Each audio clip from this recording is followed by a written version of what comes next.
सबैलाई मेरो नमस्कार। मेरो नाम चाहिँ निखिल चौधरी। मेरो घर चाहिँ यहाँ तुलसीपुर 2 मचर 1 नम्बर 2 पर्छ यता।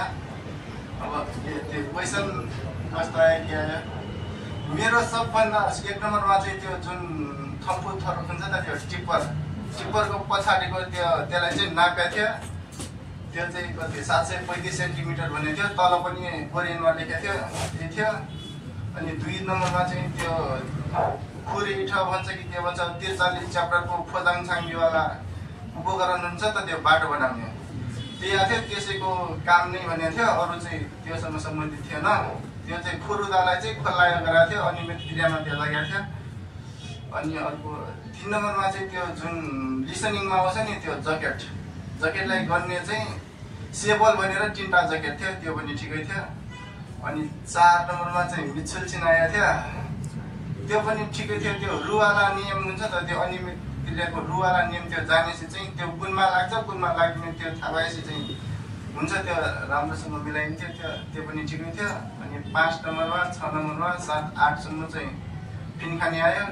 त्यति लामो पनि थिएन, एउटा 5 नम्बरको चाहिँ अलि लामो थियो, तर पढ्या मान्छेले रिडिङ लाउन जान्ने मान्छे त्यो चाहिँ ठिकै थियो। अनि 9 र 9मा चाहिँ पाइचाट आएको थियो। 10मा फेरि स्तम्भ चित्र आएको थियो।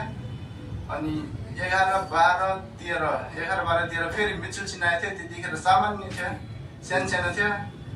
अनि 14मा फिनखाने थियो। अनि 14मा फेरि मिच्छुल चिन थियो। फेरि 14मा मिच्छुल चिन 2टा थियो मिच्छुल चिन।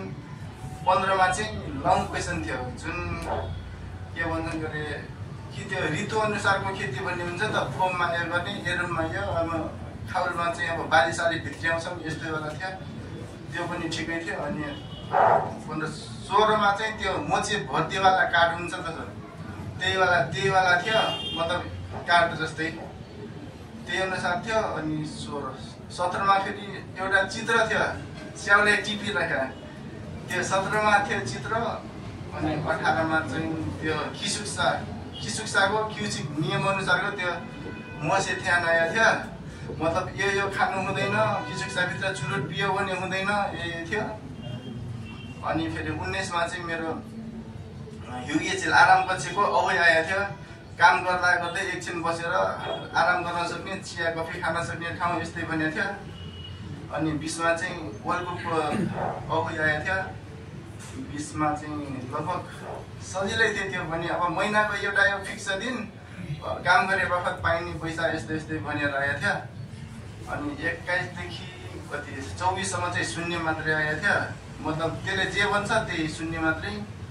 अनि 22 त्यो 24सम्मको। अनि 25 26 म बिर्से के आएको थियो, लगभग सजिलै थियो लगभग। अनि 27 र 28मा चाहिँ त्यही फाङह्याङ दिशावाला हुन्छ, त्यहीवाला आएको थियो। त्यसमा पनि एउटा चाहिँ झुक्काएको थियो, यस्तै कोठाको भित्रै भनेको थियो, त्यो राम्रोसँग हेरेपछि त्यो पनि सजिलै थियो। अनि 29मा चाहिँ त्यो ब्लाइन्ड लिसनिङ हुन्छ नि त, आजभोलि आयो, त्यो ठिकै थियो। 29को चाहिँ ठिकै थियो। अब छाङ्गापी ए भन्थ्यो, पन्जाब भनेको थियो। अनि त्यो एन्सर पनि नै छाङ्गापी ए भनेको थियो, त्यो सजिलै थियो।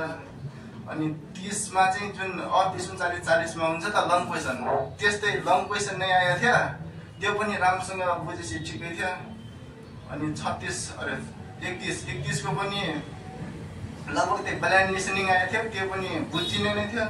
32 33 34 त्यो 3टा ब्लाइन्ड लिसनिङ नै थियो, तर त्यो क्वेसन एउटा भने त्यो सम्बन्धी एन्सरै नै क्या, अलि कन्फ्युज थियो, अलि नजिक भए चाहिँ त्यस्तरी लगाएछ। अब त्यसमा एन्सर खोज्दा पनि त्यहाँ गल्ती खोज्नुपर्छ, यो मिलेन भनेर लास्टमा अलिअलि जो मिल्ने हुन्छ त्यो लगाएर म अलि कन्फ्युज थियो, त्यो मिल्छ कि मिल्दैन, हुन्न कि भन्ने जस्तो भएको थियो। अनि 35मा त्यो पनि सरासर त्यसले जे भन्यो त्यही नै थियो, सजिलै थियो, मतलब त्यसले उच्चारण गरिदिने, खाली ठाउँमा त्यो पनि भनिदिन्थ्यो, त्यो फिनखाने जस्तै सजिलो थियो। अनि कति 38 39 40मा चाहिँ त्यो लामै थियो, पहिला जस्तो हुन्छ त्यस्तै राम्रोसँग सुनेपछि चाहिँ बुझिन्थ्यो। त्यो चाहिँ मेन भने हामीले फोकस गर्दै भने त्यो ब्लाइन्ड लिसनिङ, त्यो अब एन्सर नखोज्नु होला। अब इक्जाम आउँदैछ तपाईँहरूको पनि, कुन गल्ती छ, यो चाहिँ फिक्सै मिल्दैन, यो पनि मिल्दैन, मिलेपछि यो अलि मिल्छ जस्तो त्यसलाई टिक लगाउने, अर्को सुन्ने, त्योभन्दा राम्रो भन्यो भनेपछि अर्को लगाउने, नत्र चाहिँ त्यसैमा लास्टमा गरेर अर्को नेक्स्ट गर्नुमा अरू त ज्ञान अनि कति मिलेर तपाईँको चाहिँ मेरो 100 मा 100 नै आएको छ।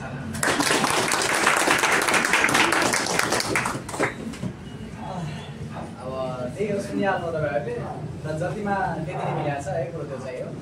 अब तपाईँहरूको के भन्ने त्यो भन्नु पर्दैन, तपाईँकै साथी हो होइन, हिजो सँगै पढ्दा पढ्दै यस्तै सँगै पढ्ने साथी।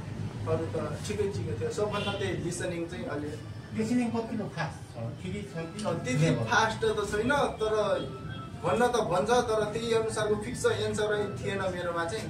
त्योसँग सम्बन्धित एन्सर चाहिँ सबैलाई समस्या भनेको त्यही भन्नु त्यो एन्सर ठ्याक्कै एन्सर चाहिँ हुँदैन के फिक्स अब तर नजिकको चाहिँ छान्न पर्यो त्यति हो। क्वेसन चाहिँ प्रष्ट बुझिन्छ। मलाई भने त्यो सप्तान्तमा के गर्नुहुने छ फ्युचरमा सोधेको थियो, फ्युचरमा त कोही एन्सरै छैन। समस्या परेको क्वेसन चाहिँ प्रष्ट बुझ्यो तर एन्सर चाहिँ कुन हो कुन। अब सुरुमा एउटा बजाए अलि मिल्छ जस्तो लाग्यो, त्यो टिक लगाए, अर्को बजाउँछु त्यो होइन, अर्को बजाउँछु होइन। अब लास्टमा यसमा भन्छ भने लास्टमा त छ नि एदोङसे बहिनी हो भन्छ। अब कुन हो कुन अन्त अलिक कन्फ्युज भयो कि अनि त्यो जुन माथिको त्यो नजिकको छान्नु होला। किनभने 1 होइन 2 होइन 3 होइन 4 जनै होइन। अब त्यहाँ सप्तान्त के गर्नुहुन्छ नि बहिनी हो भन्छ। अरे हो त सेट कस्तो पर्यो के हो आफूलाई कुन ग्रुपमा कस्तो पर्यो भने त्यसले कुरा पर्छ स्योर। अब कसैलाई हेर्नु 7 वटासम्म आउँछ ब्लाइन्ड क्वेसन, कसैलाई 3 वटा मात्रै आइदिन्छ। मलाई चाहिँ 5 वटा आयो। हो यहाँलाई 5 वटा आयो, आफूलाई कस्तो क्वेसन पर्यो भने त्यसले पनि अलिकति प्रभाव चाहिँ पार्छ है। कामले फिसुट पढ्दै पर्दैन पाइए पनि थिएन, फिसिट पनि थिएन, नयाँ प्याटर्नको बक्सवाला त्यो पनि थिएन, अनि सुन्छ त्यो पनि थिएन, हो त अनि केही थिएन। त्यस्तो चाहिँ लगभग अगाडि 4-5 वटा पनि थियो, पछाडि पनि 2-3 वटा थियो, 6-7 वटा थियो। ठिक छ है, राम्रो गर्नुभयो, खुसी लागेको छ हामीलाई पनि है। त्यो चाहिँ हो। अब पालो तपाईँहरू छ के त अन्य धेरै हुनुहुन्छ। अब त बिस्तारै यस्तै आइरहने गरम चलिरहन्छ यो चाहिँ सुरु भएको छ। तर अरूले चाहिँ हाने पनि हुन्छ हाने पनि सुरुवात चाहिँ यहाँ नै हो। तर पहिलो नाम यहाँ चाहिँ आउँछ। हाम्रो बोलबाट सुरुवात गर्नु भनेको चाहिँ निखिल चौधरीले सुरु गर्छ। ल फेरि पनि बताइन्छ चाहिँ राम्रोसँग मेल गर्नुभयो, पढ्नुभयो, हामीसँगको मेनको क्रममा पढ्दै जाँदाखेरि सफल हुनुभयो। र म चाहिँ के भन्छु भने अब अन्त्यमा त अरू धेरै के कुरा त के भन्नु छ र तपाईँहरूलाई पढ्नुपर्छ, हामी पढाउनुपर्छ। र यो ऊर्जा सँगसँगै पनि लास्टमा के भन्छु भने यो विद्यार्थीहरूलाई ठाउँले भन्दा पनि एउटा प्रभावकारी शिक्षाले प्रभाव पार्दो रहेछ भन्ने कुरा चाहिँ तपाईँले बुझ्नु होला। त्यो चाहिँ है किनभने कहाँ ठाउँ को ठाउँमा पऱ्यो भन्दा पनि कसले पढायो भन्ने कुरा चाहिँ बुझ्नुपर्छ। कुरो त्यो चाहिँ है। त्यही भएर हामी मात्रै खतरा त भन्दैनौँ, तर जताभाइ उतै पढ्दाखेरि जिन्दगीभरि पढिरहने समस्या हुनसक्छ है। 2-3 वर्ष पढेर पनि लास्टमा अहिले आएर सफल हुने पनि धेरै हुनुहुन्छ। त्यो चाहिँ त्यही भएर जसले गर्छ विद्यार्थीको लागि हित उसको नै हुनेछ। अब यो तुलसीपुरमा जित भन्दै मेरो कुरा हिसाब छु। धन्यवाद।